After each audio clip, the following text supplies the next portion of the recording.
Kendime yaşamak için bir ülke, bir şehir arıyorum. Şu anda Japonya'nın Okinawa adasına geldim. Bugün adada ilk günüm, ilk gündüzüm daha doğrusu. Güzel bir duş aldım, kaldığım yerden çıktım. Sizlerle beraber ilk defa bu adayı keşfetmek istiyorum. Ben de sizle beraber aslında öğreneceğim. Bakalım yaşamak için Japonya'nın Okinawa adası bizlere neler vaat ediyor. Ada hakkında hem bu videoda hem de gelecek videolarda böyle ara ara ufak tefek önemli bilgilere değineceğim. Öncelikle size kaldığım yeri göstermek istiyorum. Belki olur bir gün yolunuz bu taraflara düşer. En azından ufak da olsa böyle bir yardımcı olur size. Lanai Hostel. Hemen bakın karşıda duruyor şöyle kırmızı kapısıyla beraber. Hem paylaşımlı odaları mevcut bu hostelin, hem de kendinize ait özel odası da mevcut. Ben paylaşımlı bir odada kalıyorum. Ya özel odaya ihtiyaç duymadım açıkçası ve fiyat performans olarak gerçekten Osaka'dan, Tokyo'dan, işte Kyoto'dan çok daha uyguna kalıyorum. Hafta sonu Japonya'da şöyle bir durum var. Maalesef otel fiyatları 3 katına, 4 katına, hatta yeri geliyor 5-6 katına çıkıyor. Gerçekten inanılmaz seviyelere. Yani 20-25 dolara kaldığınız bir hostel hafta sonu cuma ve cumartesi günleri bir anda fiyatını 80-90 dolar yapabiliyor. Burası nasıldı? Hafta sonu da dahil 4 gece için toplamda 53 Amerikan doları verdim. Gerçekten fiyat performans olarak çok uygun bir hostel. İlk bilgiyi vermiş olalım. Okinawa adası nasıl bir ada? Neyiyle ön plana çıkıyor? Blue Zone diye bir tabir var. Dünyada böyle insanların çok fazla yaşadığı bölgeler olarak kabul ediliyor. 4 veya 5 tane yer var. Hatta bir tanesine babam önceki videolarda, o da benim kanala ara sıra böyle video çekiyor, gitmişti Yunanistan'da. Onun da ben kartını ekleyeyim buraya. Şimdi ondan 8000 kilometre uzakta ben de farklı bir adaya geldim. Okinawa adası insanların çok yaşamasıyla meşhur. Burada insanlar 100 yaşına, hatta daha fazlasına sağlıklı bir şekilde yaşayabiliyorlar. Ya en öne çıkan aslında özelliği bu. Bu adanın da yaşamak için de neden 100 yaşına kadar yaşamayalım? Sağlıklı bir biçimde, mutlu bir biçimde. O yüzden ben de bu adayı hemen böyle tercihlerimin arasına koydum. İlk defa bu videodan beni izliyorsanız ben Gökberk. Dünyanın farklı noktalarına seyahat ediyorum ve bu seyahatimde kendime yaşayabileceğim bir ülke, bir şehir arıyorum. Sizlere de gittiğim her şehirde, her ülkede oranın avantajlarını, dezavantajlarını gösteriyorum ve yorumlarda da aslında sizden çok güzel geri dönüşler oluyor. Benim göremediğim bazı farklı noktaları görüyorsunuz. Bununla alakalı bana mesaj atıyorsunuz. İşte bak burada bu sebeple yaşanır, burada bu sebeple yaşanmaz gibi. Valla süper gidiyor her şey yolunda. Teşekkür ederim yorumlarınız, beğenileriniz için. Hani bu videoyu da şöyle bir durdurup televizyondan izliyorsanız şöyle bir mobile geçip bir beğeni, bir yorum atarsanız beni ekstra mutlu edersiniz. Şimdi Okinawa adasında çıktım ve şu anda karşımda bu mesela benim için bir sürpriz oldu. Böyle bir tezgah kurmuşlar. Bunu aslında Japonya'da çok fazla görmüyoruz. Biraz daha böyle Tayland, Vietnam, hani Kamboçya taraflarında böyle yerel marketler sıra sıra dizilir. İlk defa herhalde Japonya'da görüyor olabilirim. Şöyle bir bakalım neler varmış. Buraya ait özgü yemekler, içecekler. Evet, hemen yukarıda bizi Tayvan bayrağı karşıladı. Galiba zaten bu Tayvanlılar. Evet, Tayvanlılara özgü bir şeymiş bu. Zaten Japonlardan böyle bir şey ben beklemezdim. O yüzden şu anda aslında tam beklediğimi buldum. Tayvan'la Japonya arası şu anda bir problem yok ama sebep olduğu bir problem var. Çin'le Japonya arasında Tayvan bir probleme sebep olmuş vaziyette. Karşılıklı böyle birazcık sert demeçler geliyor. Sonumuz hayır olsun. Bakalım bizi ne bekleyecek ama şu anlık bir problem yok gibi gözüküyor. Ben birazcık araştırdım bu konuyu, merak ettim. Zaten yıllardan beri aslında süregelen böyle birbirlerine bir laf atma, bir tartışma durumu söz konusuymuş. Japonya ile Çin arasında. Özellikle benim bulunduğum ada şu anda Tayvan'a, Çin'e, Japonya'dan daha yakın. Yani baya biz hemen yanımız Tayvan. Burada zaten Tayvan kültürünü. Hello, samase, thank you, thank you. Bakın hemen güzel karşıladılar. Ya ada insanı gerçekten çok tatlı. Şu anda Çin'e yakınız, Tayvan'a yakınız. Japonya'dan biraz uzaklaştık. Burada tabii ki de Tayvan kültürünü, Çin kültürünü daha fazla görüyoruz ama yine bir Japon şehrinde, bir Japon adasında olduğumuzu da bakın burada. Okay, thank you. What is... Potato fry. Okay, thank you very much. Hello. Thank you. Thank you. Valla süper arkadaşlar enerjileri. Şöyle bir patates kızartması verdiler. Bundan bahsedeceğim. Neden böyle bir tepki verdiğimden de bahsedeceğim. Şu müzik kısmını bir geçelim.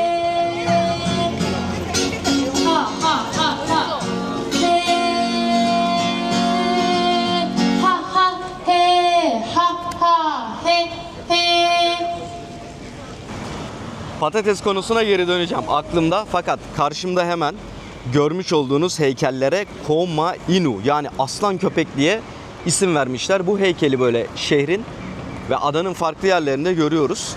Refah, huzur ve başarı getirildiğine inanılıyormuş. Bu heykeller şehrin böyle her yerinde bu heykellerden görebileceğiz. Okinawa'da bu arada askeri müzeler de çok fazla var. Burası ufak bir Amerikan adası. Fakat bu konulara, 2. Dünya Savaşı'na ve Amerika üssünün burada bulunma sebebi, buranın aslında bir Amerikan adası da sayılmasının sebebini ilerleyen başka bir videoda değineceğim. Bugün böyle birazcık daha ada hakkında sohbet ederiz. Bakın adada ulaşım şöyle mono tren diye geçiyor. En azından Google navigasyonda öyle gösteriyor. Böyle şehrin tepesinden bu trenler geçiyor. Hani metro bulunmuyor. Havalimanından da buraya gelmek isterseniz bunu kullanabilirsiniz. Ya da hemen havalimanının dışına çıktıktan sonra otobüse binebilirsiniz. Havalimanı ufak, hani çok büyük bir havalimanı değil, kafanız karışmayacaktır. Bir problem olmayacaktır. Ulaşımla alakalı çok ufak ekstra bir bilgi var. Tokyo'da, Osaka'da ya da diğer Japon şehirlerinde IC kart diye bir şey kullanıyorduk. Yani İstanbul'um kart, İzmir'im kart gibi. Onu da mesela Osaka'da herhangi bir metro istasyonundan o bilet makinalarından kolay bir şekilde alabiliyorduk. Veya Tokyo'da direkt havalimanının orada da 500 yen bir depozitosu var. İçine para yüklüyoruz. Tüm metroları vesaire her şeyi kullanıyorduk. Burada o az önce göstermiş olduğum mono treni kullanabiliyoruz. O kartla herhangi bir problem yok. Fakat bu ada içerisinde otobüs kullanacağımız zamanki ilerleyen günlerde otobüs kullanacağız. Maalesef bu kartlarımız geçersiz. Burada nakit ödemek gerekiyor. Benim internetten okuduğum kadarıyla da 1000 yen üzerindeki nakit ödemeleri kabul etmiyorlar. Aklınızda olsun. Buraya gelirken para bozdurup gelebilirsiniz. Hani otobüslerde daha pratik olur. Para bozdurmanın en kolay yöntemi de bu büyük oyun alanları var. Önceki videolarda da gittik böyle. Japonlar deli gibi oyun oynuyor. Galiba Cici deniyordu adına. Her yerde görürsünüz zaten onları. Onların içinde oyun oynamak için mesela 1000 yen atıyorsunuz, size 10 tane 100 yen veriyor bozuk. Ben buraya gelmeden bunu bildiğim için böyle bol bol 100 yen aldım yanıma. Hani ne olur ne olmaz diye. Aklınızda olsun, Japonya içerisinde böyle bence bir 3000 yenlik, 4000 yenlik 100 yen yaptırabilirsiniz. Hani ufak tefek şeyler alırken de işinize yarayacaktır. Barlarıyla, publarıyla meşhur burası. Şöyle ilginç bir bilgiye de araştırırken denk geldim, size de paylaşayım. Biz Japonya'da bir Japon pub'ına gittik. Tek veya arkadaşlarımızla fark etmez, eğleniyoruz.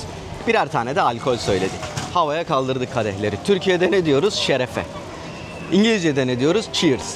Japonya'nın merkezinde ne diyoruz peki? Kanpai diyoruz. Yani kanpai deyip tokuşturuyoruz. Fakat Okinawa'da iş değişiyor.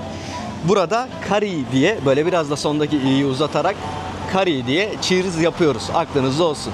Hani en azından böyle, ya bakın ben Okinawalıyım, geldiniz burada bir pub'a gittiniz, hani siz de bizi yabancı sanmayın gibi böyle hemen ilk bir intiba olur. Güzel bir bilgiydi bu. Bu da aklıma geldi. Bunu da paylaşmak istedim hemen sizle. Galiba burası yeni açılıyor. Takoyaki yapıyorlar. Çeşit çeşit takoyakileri var. Şöyle önünde çiçekler gelmiş. Güzel tatlı bir yoğunluk var. Belki biz de bir hayırlı olsuna geliriz birazdan. Güzel farklı ürünler mevcut çünkü. Tropikal bir ada. palmiyeler. Ananas çok meşhurmuş bu adanın. Ben dün gece bir tane böyle ananas suyu, meyve suyu içtim. Çok da hoşuma gitti. Gerçekten güzel. Ama tabii fiyat performans olarak ya bunu zaman zaman söylüyorum. Yine altını çizmekte fayda var. Tayland, Vietnam'la kıyaslanamayacak seviyelerde. Hem konaklama hem yeme içme anlamında. Birazcık Japonya'ya gelirken Japonya'da yaşamayı düşünüyorsak veya uzun vadeli kalmayı düşünüyorsak bunları birazcık göz önüne almak gerekiyor maalesef. Kokusai Dori.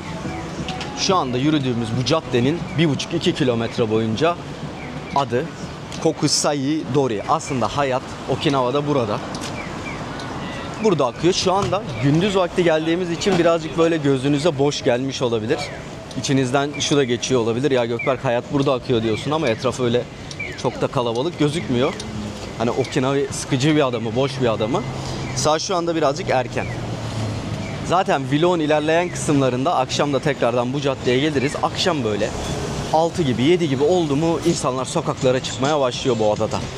Bu adanın diğer bir özelliği el falı. Burada bakın böyle birkaç tane daha dükkan var. El falınıza bakıyorlar. Tabii bunu büyük ihtimalle Japonca yaptıkları için hani benim anlaşmam çok zor. Tam bir hediyelik eşya dükkan manyaklığı bulunuyor burada. Ve çok güzel bu arada hediyelik eşyalar var. Şu bardakların güzelliğine bakar mısınız? Harika gözüküyor. Mavi renk bu. Okinawa ve çevresindeki aslında renklerin tasviri. Bununla alakalı böyle kolyeler, bileklikler de var. Hep böyle bu mavi rengi kullanıyorlar. Açık mavi. Benim de böyle gerçekten en sevdiğim renktir. Bakın mesela bu dükkan da yine o tarz bir mavi ve şuradaki taksiyi de görüyorsunuz. Normalde biz Japonya'da daha çok siyah taksiler görüyoruz. Fakat bu birazcık Okinawa'ya özgü. Şöyle masmavi bir taksi.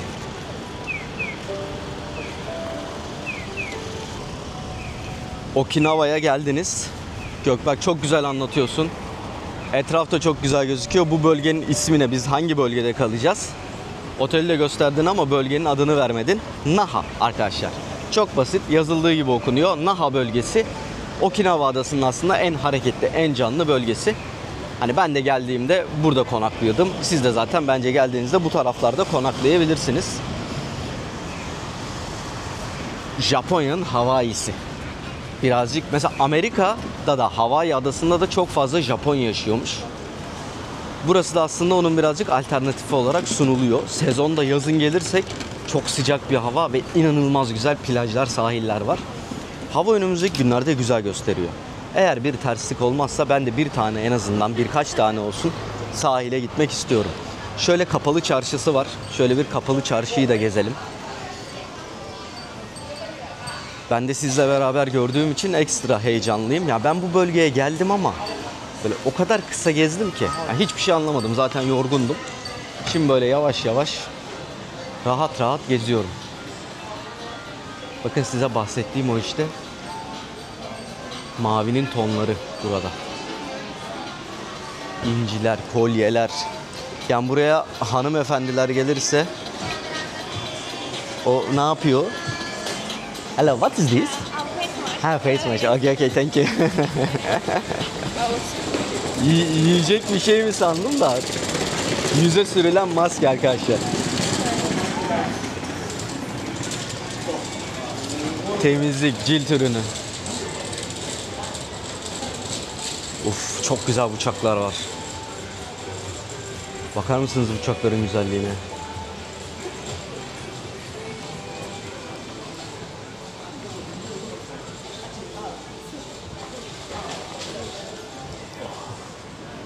Şöyle telefon kapları. Çok güzel. Normalde dünyanın farklı ülkelerinde biz şunu bekleriz. Ben İstanbul'da bir dürümcüye gittiğim zaman veya bir Adanacıya gittiğim zaman, bu ara canım çok Adana çekiyor. Burada bir tane Türk restoranı varmış ve çalışanları Japonmuş. Konya'da bulunmuşlar. Çok sevmişler Türk lezzetlerini ve Okinawa adasına gelip burada bir yer açmışlar. Hani kesinlikle bir Türk işletmecisi değil. Bir galiba hanımefendi ile beyefendi evli bir çift yapıyorlarmış ve yorumları da çok güzel. Buradan bir 6 kilometre uzakta. Aslında şimdi gidecektim. Fakat kapatmışlar. Anladığım kadarıyla 3'te 4'te kapatıyorlar. Burada birazcık bu bölge dışında restoranlar erken kapatıyor. Onların bir yanına ziyarete gideceğim. Gittim İstanbul'da bir Adana yedim ve gittim mesela Karaman'da veya Yozgat'ta bir Adana yedim. Fiyatlar farklıdır değil mi? İstanbul'da işte 300 lira 400 liraysa Karaman'da 150 lira 125 liradır. Ben hatta böyle işte Adana Hatay videolarını falan izliyorum, çıldırıyorum ya. İnanılmaz lezzetleri inanılmaz ucuza veriyorlar. Ve İzmir de yüksek. Japonya'da o yok. Yani ben birazcık buraya da o ümitle gelmiştim. Acaba dedim burada fiyatlar biraz daha uygun mudur, daha düşük müdür? Yok arkadaşlar, fiyatlar Japonya'nın her yerinde aynı şekilde devam ediyor maalesef. Ya burada o ucuzluğu bir türlü göremiyoruz. Şöyle Okinawa'nın ruhunu yansıtan kıyafetler.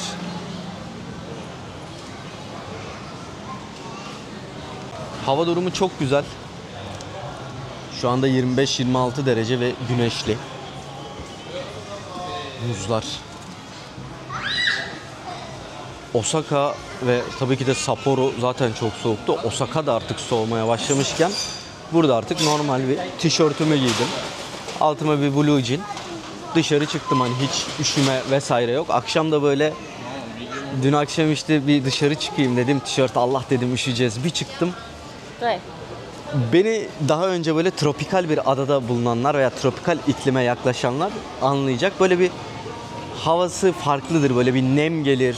Aynı zamanda ağaçların kokusu. Sanki hep böyle yağmur yağacakmış gibi bir hava vardır ya. Kapıdan bir çıktım. O böyle suratıma bir vurdu. Oh dedim. Gökberk, dünya varmış. Tamam, şehir hayatı çok güzel ama ada hissiyatı bambaşkaymış. Bir mutlu oldum. Tam olarak tropikal ada. Yani böyle Tayland'ın PP adalarında gibiyim şu anda hissiyat olarak. Havanın bana vermiş olduğu enerji olarak. Şöyle güzel bir restoran varmış. İnsanlar şu anda bir şeyler yiyor, bir şeyler atıştırıyor. Aslında fiyatlar aynı dedim ama mesela bakın şu uygun geldi gözüme. Beef steak. O 1200 yenmiş. Okinawa Wagyu ise 2800 yenmiş. Valla meyve anlamında şöyle bakın. Evet, tamam. Muzlar uygun. 100 yen. Şöyle dörtlü muz 100 yen anladığım kadarıyla, yani paket olarak satılıyorsa çok uygun bir fiyatı var. Asla Osaka'da, Tokyo'da bu fiyatlara bulmamızın imkanı yok. Güzel. Meyve anlamında Japonya bizi her zaman çok üzüyordu. Şu anda üzmüyor. Şu anda mutluyuz. Bakın şurada şöyle farklı mantarlar var. Şöyle havuçlar. Çeri domates 350 yenmiş mesela.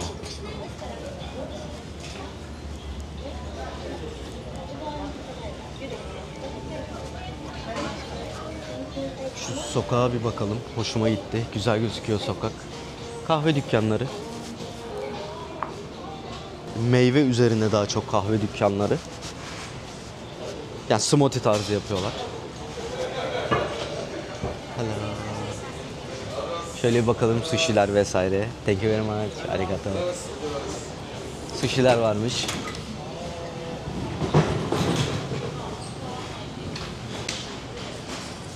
Galiba dünyanın hangi coğrafyasına gidersek gidelim, bir adaya gittiğimiz zaman insanların yapıları, hareketleri, tavırları, mizaçları, her şey değişiyor. Yani iklimin insanlar üzerinde müthiş bir etkisi var. Zaten Güneydoğu Asya insanının, yine Uzak Doğu'nun da ama daha çok biz bunu aslında Güneydoğu Asya'da görüyoruz. Çok sıcakkanlı olması, çok iyi olmaları, hayata hep pozitif bakmaları çok büyük oranda iklimle alakalı. Sürekli sıcak iklimde yaşadıkları için, sürekli güneş gördükleri için galiba onlarda bizde çok da salgılanmayan farklı bir hormon salgılanıyor ki bu kadar mutlu, bu kadar pozitif olabiliyorlar hayata karşı. Ki ekonomik durumlar o bölgelerde de iyi olmamasına karşın. Şöyle bakın, çok güzel yine bir restoran.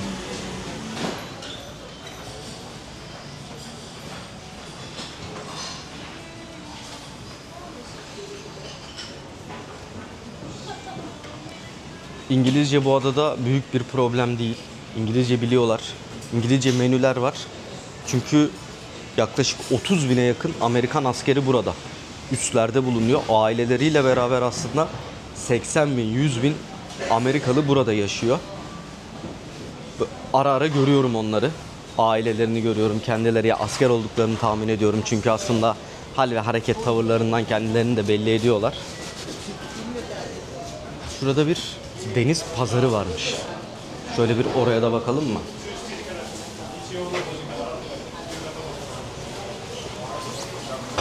Oo, buram buram deniz koktu. Baksanıza deniz mahsullerine.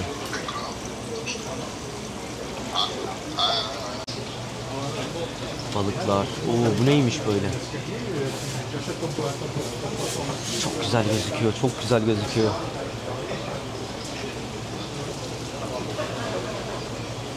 Birazcık beni aldı götürdü Busan Deniz Pazarı. Ziyaret ettiğim en çılgın deniz marketiydi. Busan'daki deniz marketi. Birazcık böyle beni oraya götürdü. Yani ilk hissiyat olarak bakar mısınız ürünlerin tazeliğine, güzelliğine arkadaşlar? Hani o kadar belli ki tazelikleri.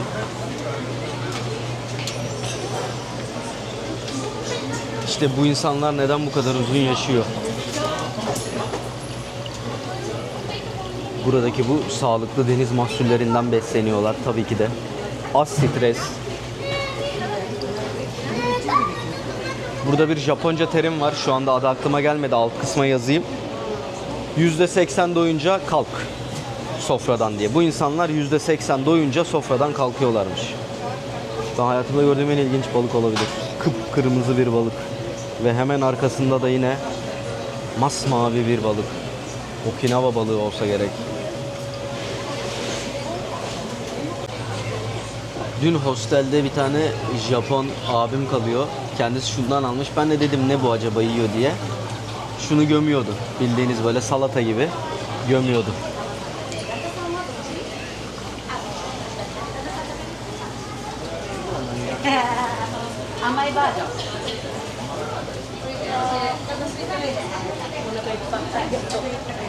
Aman aman ya. Bayılıyorum şöyle. Ya deniz pazarlarını gezmeye bayılıyorum. Hele böyle ilginç bir deniz pazarı gelince denk keyfim çok yerine geliyor.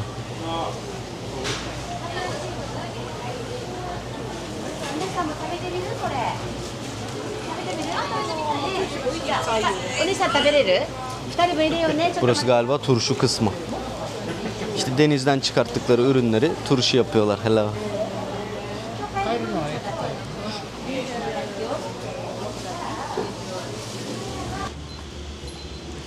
Fark ettiniz mi bilmiyorum.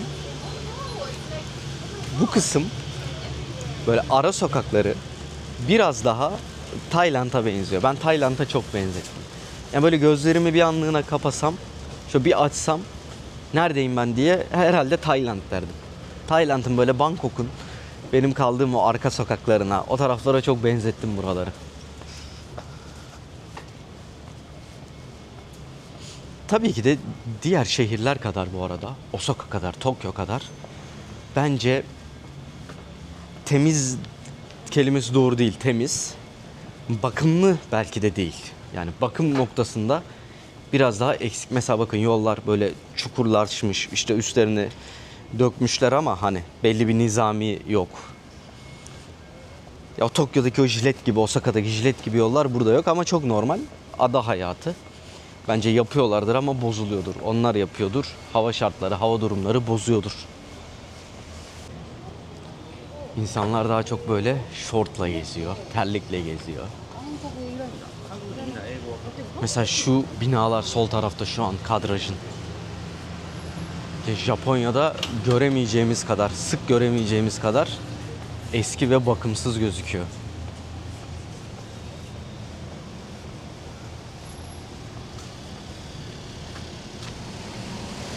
Araba modelleri biraz daha eski. Böyle Japonya işte dünyanın genelinden bir 100 yıl ileride ise burası Doğu Japonya'dan bir 60 yıl geride. Ama yine tabii Japon işi, otomatlarımız vesairelerimiz, her şeyimiz var.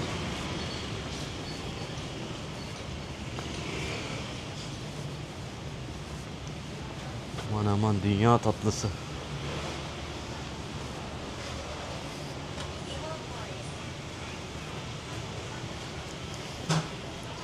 Orada 100'e satıyordu, burada 200'e satıyor. Her ikisi de çok uygun merkeze göre. Sizlere az önce bahsettiğim ve Japon abinin yediği ürünü şöyle yakından buldum, göstereyim. Deniz üzümü diyorlar arkadaşlar. Deniz üzümleriymiş bunlar. Buradaki ismi deniz üzümüymüş. Ben de ilk defa burada gördüm. Bence kesinlikle çok sağlıklı bir şey. Daha denemedim ama. Büyük ihtimal tadı tatsız, tuzsuz bir şey. Soya sos atmak gerekiyor olabilir. Yalnız her yerde var.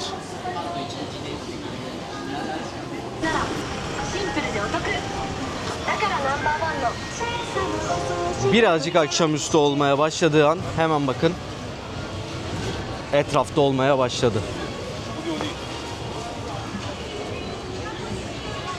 Hemen kalabalık arttı.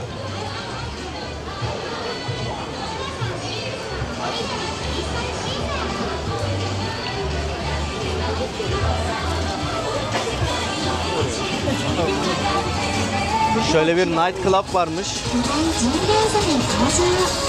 Galiba şovlar oluyor. Bir night club'tan ziyade bir şov gösterisi. Gelinebilir, not edelim.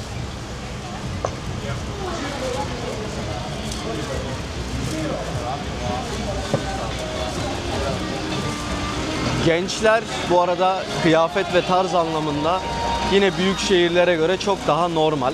Hani onlar da aynı bizler gibi bir blue jean, bir pantolon.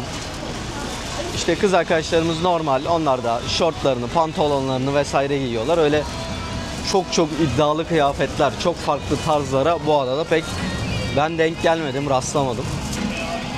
Daha yani herkes aslında işinde gücünde daha sakin. Vallahi yaşamak için bence çok iyi gözüküyor şu ana kadar. Hani böyle eksi not taraflarını düşünüyorum, herhangi bir eksisi var mıdır diye. Şu anlık ben bir eksi bulamadım.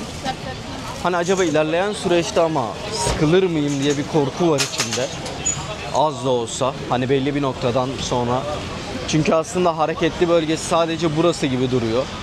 Fakat birazcık da araştırmak gerekiyor, belki daha farklı benim bilmediğim, gezmediğim yerlerde vardır diye düşünüyorum. Şu tarz şöyle yılan şarapları da burada meşhur arkadaşlar. Bunların hepsi yılan şarabı, yılan likörü, alkolü. Artık ismini ne koyarsak. Bütün bir tezgah bu tarz öyle yılan alkolleriyle donanmış vaziyette. Bilmiyorum, bana çok hitap etmiyor ya onları denemek.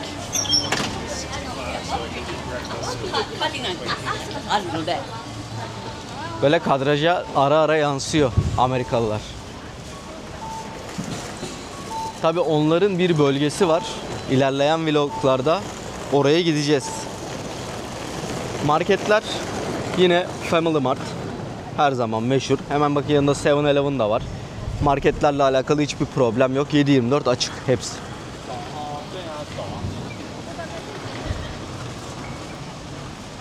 İnsanlar buraya gelince, özellikle Koreli, Tayvanlı ve Çinli turistler araba kiralıyorlarmış. Yani arabayla bu adayı da keşfetmek daha rahat, daha güzel oluyormuş. Fakat uluslararası bir ehliyet istiyor. Benim ehliyetim de uluslararası değil. Yani bilmiyorum, gitsem belki problemsiz bir şekilde kiralayabilirim ama Japonya'da, Kore'de pek bulaşmıyorum o işlere. Şimdi bir pizzacı varmış. Puanı da fena değil. Bu arada ben buradaki restoranları, aslında bu genel olarak gittiğim her yerde böyle birazcık Google yorumlarına bakıyorum. %100 de ona bağlı kalmıyorum ama en azından böyle az da olsa belli bir puanın üzerinde olmasına dikkat ediyorum. Son gidenlerin yorumlarını okuyorum. Fotoğraflı yorumlara önem veriyorum özellikle. Hani adam yemiş ve fotoğrafını çekmiş. Şu sebeplerle, şu yüzden beğendim, beğenmedim yazmış. Onlara dikkat ediyorum. Ya bu şekilde genelde gittiğim yerlerde restoranlara karar veriyorum. Ha bazen çok tabii ki de doğaçlama bir şekilde girdiğim de oluyor ama siz de herhangi bir yere gittiğiniz zaman, bu Japonya için de geçerli, o Google'a bakabilirsiniz birazcık. Erken kapatıyor. Bakın 18'de mesela bu tatlı ve güzel, harika gözüken kafe saat 18'de kapatıyormuş kendini. Taksilerin rengi çok güzel ya.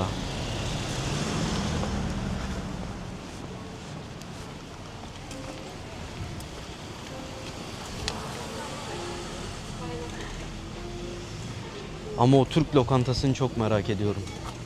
Oo, çok güzel ürünler var. İkinci el herhalde bunlar. Of, çok güzelmiş. Arabalara bakar mısınız? 500 yen galiba. Yanlış görmüyorsam. Saatler var. Meşhur şöyle. Oo, harika bir yermiş.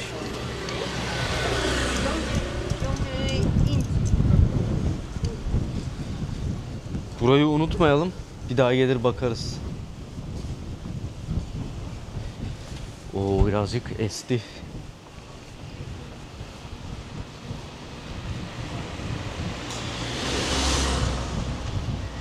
Bahsetmiş olduğum o aslan heykelleri her yerde karşımıza çıkıyor. Güney Kore'nin Jeju adasında da taş büyük baba heykelleri vardı. Yine onlar da aynı mantıkla. Demek ki bu Asyalılar böyle adalarına bu tarz böyle semboller yapmayı seviyorlar.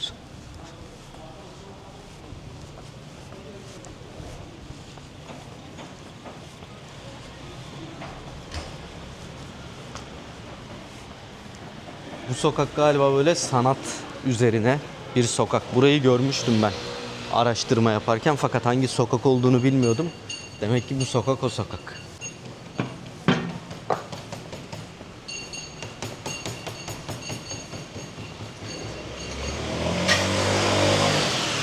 Motosiklet kullanımı da yaygın burada.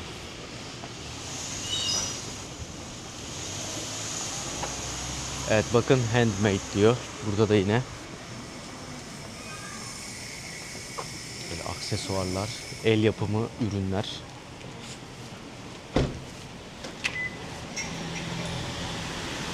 Allah, kız devirde oynayacağım diye şeyi. İpi yerinden çıkarttı. Çok şık, çok güzel gözüküyor. Bir tatlı dükkanı. Traditional Ryukyu Sweet. Neymiş acaba? Yemekten sonra gelelim buraya. Oo, çok güzel şeyler var içeride.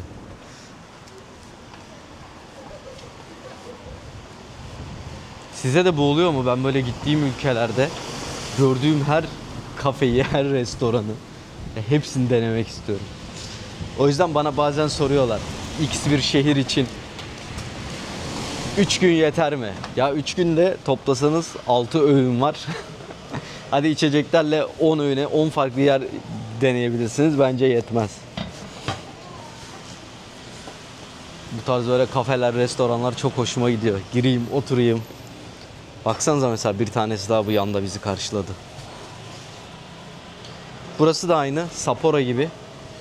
Böyle ufak ufak, basık basık değil bakın. Restoranlar, kafeler. Yine biraz daha böyle geniş. Yani tam anlamıyla böyle izayaka gibi Japon tarzı değil de biraz daha böyle geniş. Burası masaj salonu. Yüz masajı yapıyorlar. Burası ne? Baksanıza çok kalabalık. Yani şu anda gezdiğimiz yerler arasında en kalabalık yer burası. Anladığım kadarıyla tam anlamıyla Japonlara yönelik bir yer. Lokal.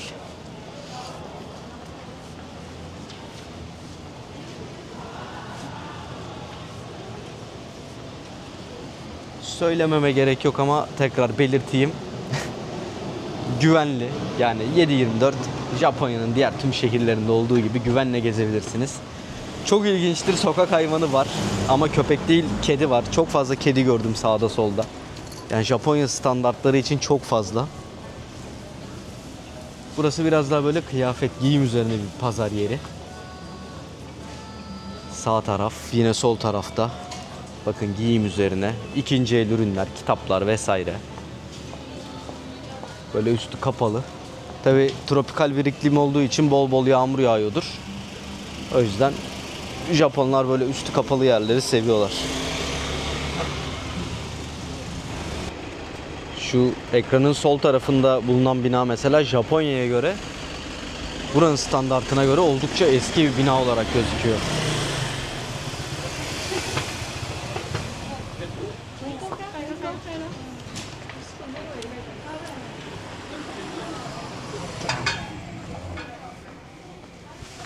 Şu karşıya bakalım mı?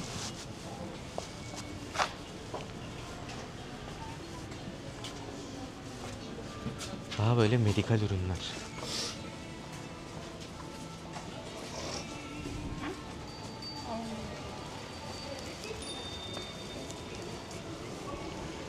İşte insanlar uzun yaşamayı buna borçlu ya gerçekten. Stressiz, sinirsiz, sakin, relax. Gürültü yok, bağıran çağıran yok. Yemyeşil bir yol. Muz ağaçları koymuşlar, süslemişler. Şurada bakın kıraathane bile var. Şu, bakın üzerindeki masa örtüsü de. Şunun şimdi Türkiye'deki herhangi bir kıraathaneden ne farkı var? Bana bir kişi yazabilir mi? Bakar mısınız? Bildiğiniz. Şu an Erdek'teyim. Erdek'te Avşa Adası'na giden feribotu bekliyorum. Oradaki içeride de İlber Ortaylı hocam var. Çay bahçesinde oturmuşum.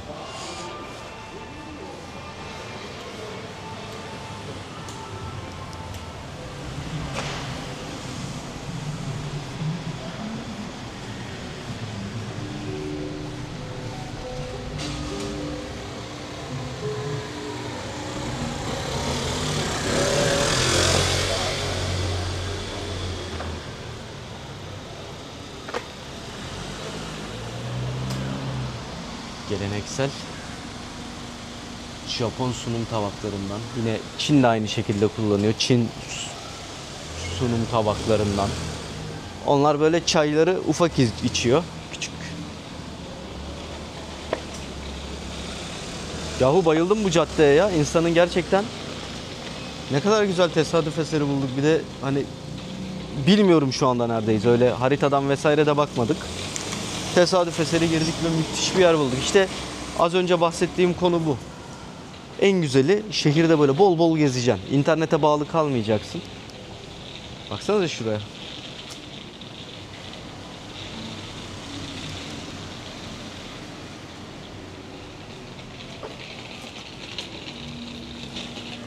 Enfes bir yermiş, enfes. Bayıldım. Buram buram Amerika kokan bir restorana geldim. Ya etrafımız ufak Amerika şu anda. Bir Amerika'da restoranda gibiyim. Şöyle bakın, New York Pizza'ya geldim. Çalışan arkadaşımız Japon ama çok da güler yüzlü, çok da tatlı bir arkadaş. Neler aldım? Şöyle bir biberli, zeytinli, soğanlı bir pizza dilimi. Bir tane mantarlı aldım. Bir tane de dana sucuklu aldım. Hani hepsinden 3'er tane tadına bakayım dedim. Bir tane de yanında soğuk içecek söyledim. Toplamda bu 3 dilim pizza ve soğuk içecek için 1900 yen ödeyeceğim. Valla güzelmiş. Bayağıdır da pizza yemiyordum. Bakalım, buranın da övüyorlar pizzasını. Hatta şu anda arkadaş bakın kendi açıyor hamurunu. Orada uğraşıyor. Tadını çıkartalım arkadaşlar. Güzel bir yemek yedik. Güzel pizzalar yedik. Vallahi mutlu oldum. Lezzetliymiş burası. Daha bu adadayım. Bu adadan videolar gelecek. Umarım adayı sevmişsinizdir. Ben çok sevdim. Yani keşfetmeyi çok istiyorum. Böyle göstermek istiyorum size. Umarım siz de benim kadar keyif alıyorsunuzdur şu anda adadan. Videoyu bir beğenip bir yorum atarsanız süper olur. Burada çok insanın bu tarz böyle köpeği de var. Bakın, aha buldum seni kedicik. Bu demek ki sadece bizde olan bir şey. Bakın böyle güzel kediler var bu adada. Vallahi harika. Japonlar da bayılıyor bu kedilere. Böyle seviyorlar, ediyorlar.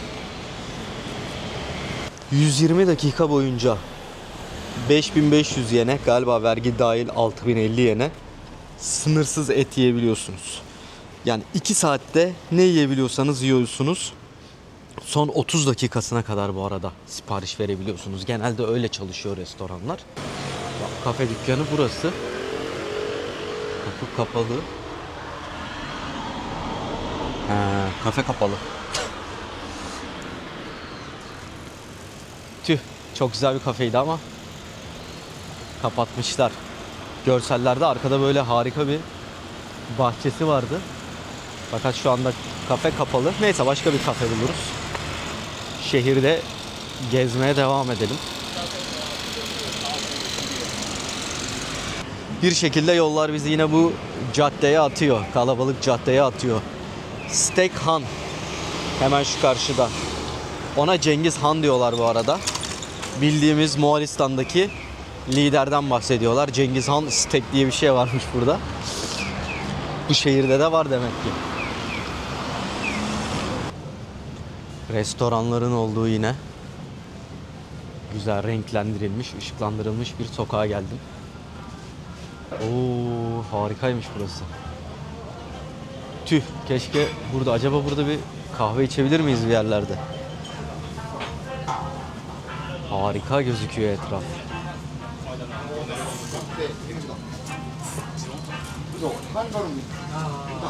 Gyozalar, Japon işi mantılar.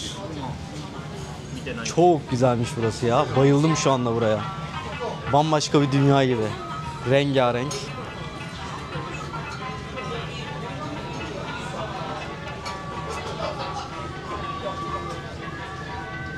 Dünya tatlısı.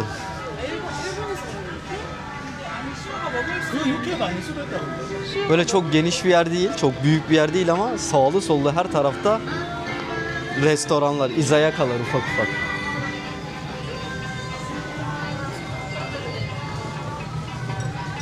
Çok güzelmiş. Hello. Konnichiwa. Thank you. Valla çalışanlar falan da dünya tatlısı. Harika bir bölgeymiş burası. Geliriz buraya bir akşam mutlaka. Japonya'da en sevmediğim şey, güzel bir kahve dükkanı bulamıyorum. Yani güzel kahve dükkanları yok. Hep yeme içme üzerine, hep izayaka üzerine. Şöyle rahat rahat keyfini çıkartabileceğimiz, oturabileceğimiz şu yol üzerinde mesela hiç güzel bir kahve dükkanı yok maalesef. Ya böyle bir şeyler yeme içme üzerine işte, ya da izayakalar, barbekü dükkanları var. Biz en çok nerede gördük? Vietnam'da mesela. Her yerde tam benim seveceğim tarz kahve dükkanları var. Ben kahve dükkanı bulana kadar çok vakit geçer. Akşamı yaparız. Bu videoda çok uzun olur. Bu videonun yavaş yavaş sonuna gelelim. Sizlere Okinawa Adası'ndaki Naha bölgesinde kaldığım ilk heyecanımı, anılarımı, gözlemlerimi anlatmaya gayret gösterdim. İlk deneyimi beraber gördük. Sizce bu şehir, bu ada yaşamak için uygun mu? Yani yaklaşık bir 10 dakika önce de söylemiştim. Bence şu ana kadar her şey kusursuz gözüküyor. Her şey çok iyi gidiyor. Bakalım zaman bize neler gösterecek. Bir süre bu adadayım. Bu adanın gidilecek güzel bölgeleri var. Elimden geldiğince oralara da gitmeye gayret göstereceğim. O sebeple videoyu beğenip bildirimleri açmayı unutmayın. Haberdar olabilmek için yeni videolardan. İzlediğiniz için teşekkür ederim.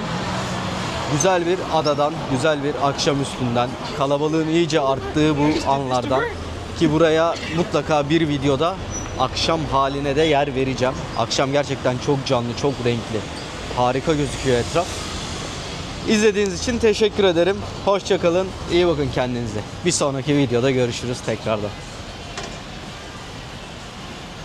Bakın, bir inşaat var, bir yenileme galiba. Yani ne kadar güvenle yapmışlar. Güvenle geçebiliyoruz burada. Başımıza bir iş gelir mi, herhangi bir şey olur mu korkusu olmadan güvenle geçtik. Süper. Görüşürüz. Hoşça kal.